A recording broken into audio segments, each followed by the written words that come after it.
Hello. How you doing, Ant? You all good? I'm very well. How you doing, Tom?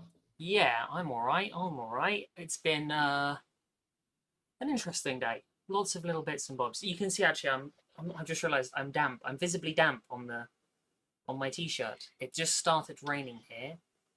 We've managed to miss most of the thunderstorms where I am, but it just started raining here. I was like, you know, what? Can we go stand outside in the rain for a minute? Because I've missed water. Missed You water. need to appreciate every little bit you get. Yeah, exactly. It's been super dry around here, so worse than some other places. So I need that water in my life. I feel like a sultana or a raisin or a prune.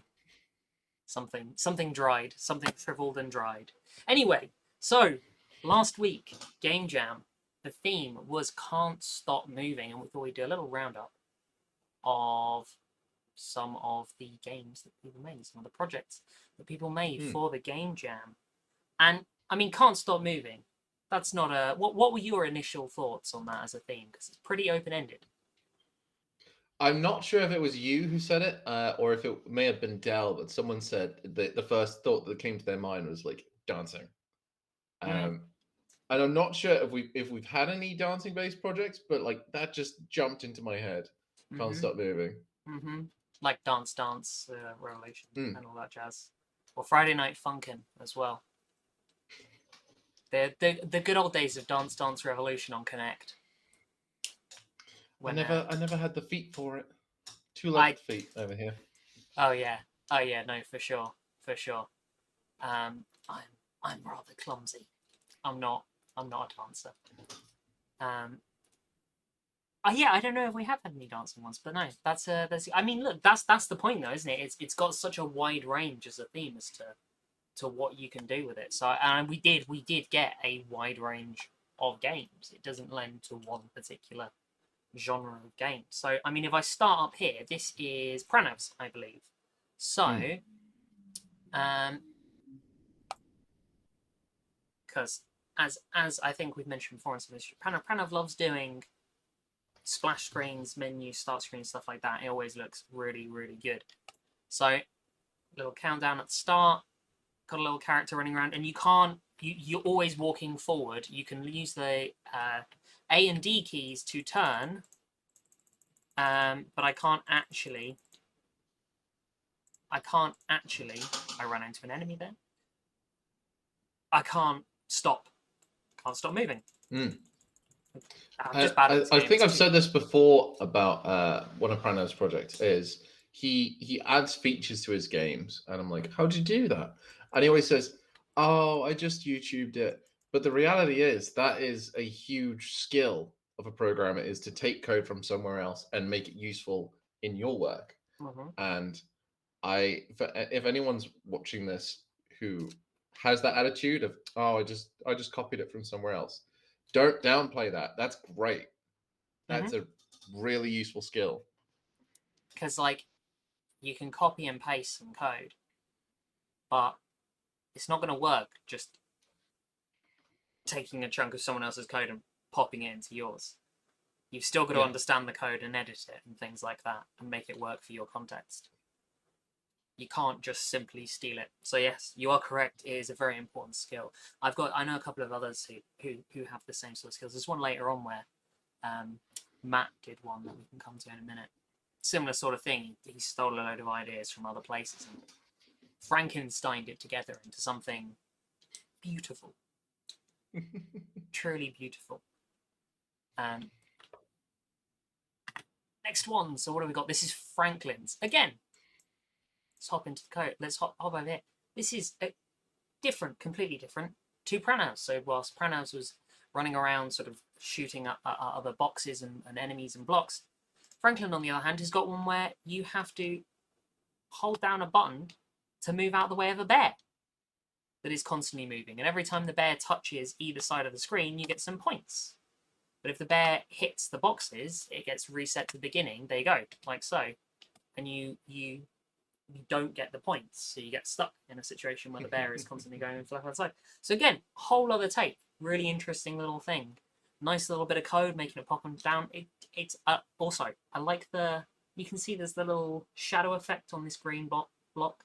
Do Just those little things. Just and likewise with the red ones, give the impression of where the light is and all that. It's Yeah, Franklin has definitely been kind of growing more and more independent with each passing week, and it's just such a joy to see as a mentor, to see someone grasping these concepts and running with them, as mm-hmm, opposed to needing your help every step of the way. That's awesome, awesome. Well done, mm-hmm, Franklin. No, I like it. I like it. And as I said, yeah, another take on it. It's great. Love the different angles everyone has. Now, this is one of my favorites in terms of the aesthetic. Personally, this is mirrors. And how cute is that llama? Alpaca, llama, alpaca. In one place it's called a llama. In there, llama in the end, alpaca there. Is there a difference between the two of them? I apologize if somebody out there is an expert in South American animals or something. Is there a difference? Well, here's something I don't think I would have said until I started working at the Code Zone. It reminds me of Pokemon. It's like is it a bay leaf or something like that? No, not a bay leaf. No. You're right. One of the evolutions of the grass types starter from Gen 2. The middle evolution of Chikorita. Chikorita. Yeah. Yes, Mm-hmm. that's what it looks like to me. Oh, I've just realised. So Chikorita sounds like chicory, which is a leaf. Bay leaf is a leaf. What's the other? Pokemon, you've done it again. Pokemon, you've done it again. And then it evolves into Meganium. What's that? What's that a play on words for? Is that like? No, I'm unsure, but they've done it again. They've done it again. I'm gonna find out on the side for you while we're doing Okay. this. I'm gonna play Delivery Alpaca real quick, and you do some quick googling. You got to feed your alpaca water so it can get all the way to the end and deliver the parcel to a pop star. Which I love that. I love it. It's the aesthetic is just adorable. All the assets are so like lovingly made, and they're so cute. I love them. They're brilliant. They are brilliant. I am very fond of this alpaca with this little parcel on the front that it's got. It's very cute. Very cute. Right. So I moving. absolutely adore the aesthetic, the Yeah. buttons, everything. Exactly. It's brilliant. Brilliant. Exactly. Well done, Mirror. So moving on, we have this is Adrian's, I believe, and there is a random flying human that is flying around, and you are playing as a star trying to catch the random flying human and steal human souls. It appears the metric for score in this game is called human souls. Human souls. Goodness gracious. Uh-huh. There you go. I've successfully captured 158 human souls.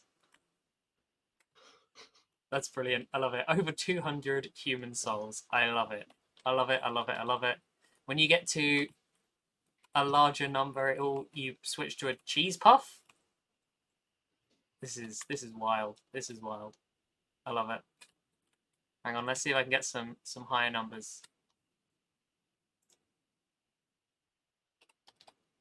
I'm assuming that human has the ever classic forever glide to random position code. Uh-huh. You want something that's running around that you can't quite always catch? That is the code for you. Glide 1 second to random position. Oh, it's become nighttime. Oh. Wait 60 seconds. Switch backdrop to night. Wait 60 seconds. And there's a day counter as well. So every 2 minutes, there's a new day. I'm gonna real quick just to finish it off so we can see the cheese puff in action. There we go. Now we are a bowl of multicolored rainbow cheese puffs, collecting human souls in the night sky. Truly, truly majestic. That is a sentence that I never thought I'd say. That has got to be up there as one of the best sentences I've ever said.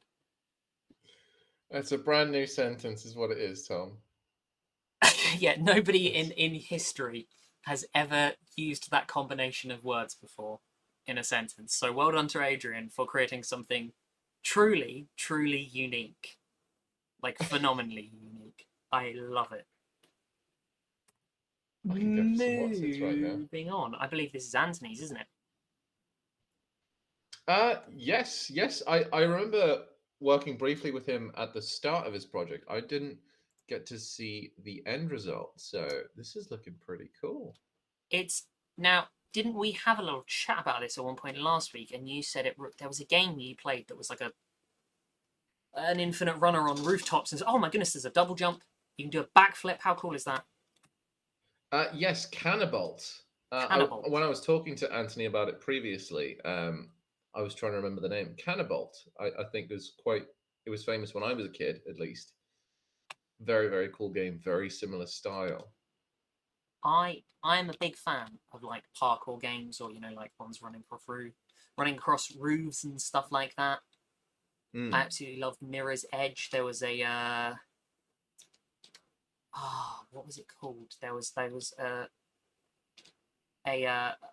game online. I think it was called like Final Ninja or something. Did you ever play that? No, Final Ninja. I was more of a Alto's Adventure, Alto's Odyssey fan. Similar concept, but it was like snowboarding, these serene hills. Beautiful. Love that little backflip. I love it. I love it. I could do the little backflips all day. So satisfying.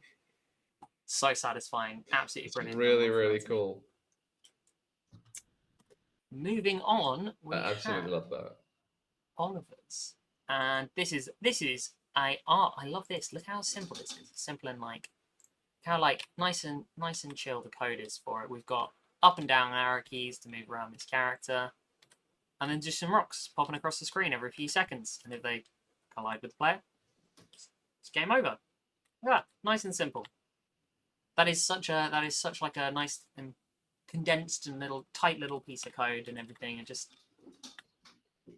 It works. Genius. Absolutely fits the theme perfectly. Exactly.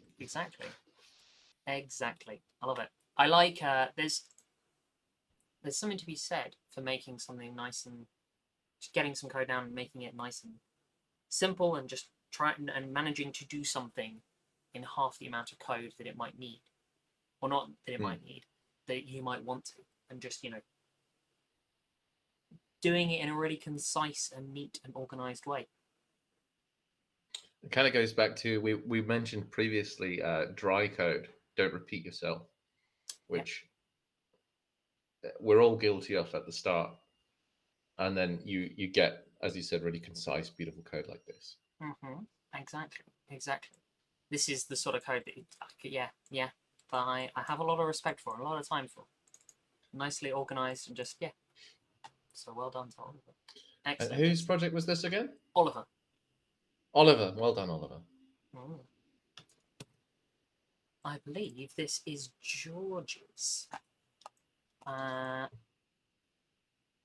George, famous for his little jump scare in his story about the secret letter being delivered by Postman Pat to Codezone HQ. Where he very loudly recorded some sound of himself going ding dong as the doorbell, but like very loudly into the mic. And every single one of us... It's come back to me. Yeah, every single one of us jumped. It was quite funny, really. It was you even warned me. You warned me there was a jump scare coming, and I still moved a good distance off my seat. Yeah, it was a brilliant project as well. It was a brilliant project. He did say, I think he did say in the end that it was intentional to make it so loud. It did make me laugh a lot. So this is George's, and as I said a second ago, and hang on a second, I'm just going to remind myself, I had a look at this one beforehand, and now I've completely forgotten how it's played. Don't want to touch the beach ball or crystal. Okay. Might have to see if I could convince you guys to make jump scares a theme for the next one. Oh no, you know what? We could do that maybe for a Halloween one. Either Wouldn't that that be fantastic? Halloween one would be that, or hang on, let's try this again. Ha ha ha ha! I have shrunk you down so that you could fit on my treadmill. This time there's no escape, or is there? Good luck.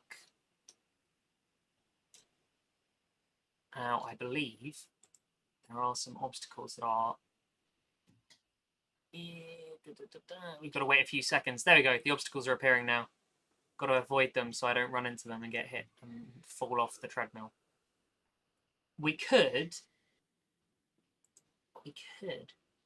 do jump scares, or what about you are the monster? I like that. You have to you make a game about you playing as the villain of the game, hunting others down, that sort of thing. So I want, yeah. Well, that's we'll keep those all in the bank for the end of October. We'll do a Halloween game jam probably. Keep those in the bank. I think either one of those themes, I would not be able to resist making a project of my own. It would be good. It would be good. Awesome. So I love the little like. I don't think I've seen a game where someone's used emojis in the. I'm not even sure how he's got the emojis into there because I didn't think there'd be like has he. Oh, hang on. If you press Windows key and semicolon, there you go. You can get the Windows key up. This I You can didn't get know. emojis. Sorry, and that's how he's got them in there. I don't think I've seen a game with so many emojis in it. I like that. I like the little and you intro. can say this as well. I love the little intro. And not enough games have little intros. I need to be emotionally invested as to why I'm stuck on a treadmill running forever. Yeah. So well done. Brilliant work, that George. Thank you. I appreciate that there is a backstory to it, and I'm not just Absolutely. meaninglessly running on a treadmill, and that I have in fact been shrunk down very small, as by a dinosaur, and I am a bowl of cheese puffs. Plus, isn't that little dinosaur sprite just the cutest thing you've ever seen? It reminds me of Rex from Toy Story. It does. It does. It's little teeny tiny arms. Oh, there's some nostalgia there. I'm stopping myself. I recognize this one. Yes, I'm stopping myself from starting to sing any Toy Story, any music from Toy Story at risk of us getting DMCA'd. I loved Toy Story when I was younger. I loved all Pixar films when I was younger. This is Daniels, isn't it? Yes, this is Daniels. So if you recognise it, remind me how it works. Oh, I was it up and down? You're flying your watermelon plane. Excellent. Again, combinations of words that have not been combined in human history before this point. Watermelon plane, yeah. Somewhat aerodynamic, I'm sure. Somewhat. It looks it. And this is a brilliant Infinite Runner type game. Got to avoid the giant blocks flying at you. Yeah, absolutely fits the bill. And it's got a nice little reminder of what the theme is at the top as well. I love it. And he gave me a description for the grey painting in the background. I can't remember what it was, but there was some actual meaning to it. And I'm very frustrated with myself that I can't recall what it was. But when you see him next, you will have to ask. I love the fact that the score as well, hang on, because it's hidden behind Ant.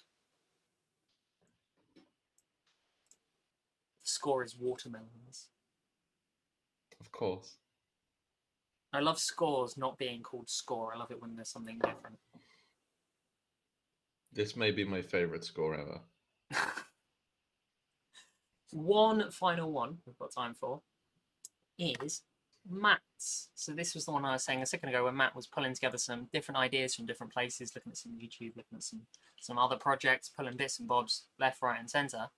And in turn, we have Geometry Dash Fail. Now, I must admit, I tried this the other day, and I was awful at it. It's hard. So let's try it again. Already dead. So was that a supersized obstacle? Okay, so we have. Nope. And is that a double jump that's getting you over the larger obstacle, or is it just No, a I perfectly think timed jump? it's just perfectly timing the jump. Oh, oh wow. Okay. I am. I know it is intentionally hard. We had a little chat about it. We had a little. I do some sessions with Matt, and we had a little chat about how to, if it needed, if he wanted to tweak any bits and bobs, and we had a little chat about how we could do that, and we tried it, but ultimately he wanted me to feel pain when playing the game. Isn't that the funniest thing when you say to a coder, because what I say to a coder sometimes, because I can't win their game, I'm like, do you want to make it easier? And they're like, no, No. no, Are you you sure? will struggle. No. We could add some difficulty They're like, levels. We could add some levels and a difficulty curve. No. And you've just got to go through the pain of being bad at video games. I don't need that reminder. It's bad enough when I'm playing online games. I've been playing multiverses recently, and I'm losing left, right, and center. I Bugs Bunny cannot save me. I need to give that a go. That is next on my list for sure. And I've played a little bit of Fall Guys the other day. I'm yet to be the 2-crown king that you are, Ant, but one day. All right. I'm ending the stream now before Ant gets too smug. Thank you very much for joining me, Ant. I really enjoyed looking at all those projects. It was, I love it. We've got a new game jam next week. We will announce the theme on Monday. See everybody then. Take care and goodbye. Bye, guys.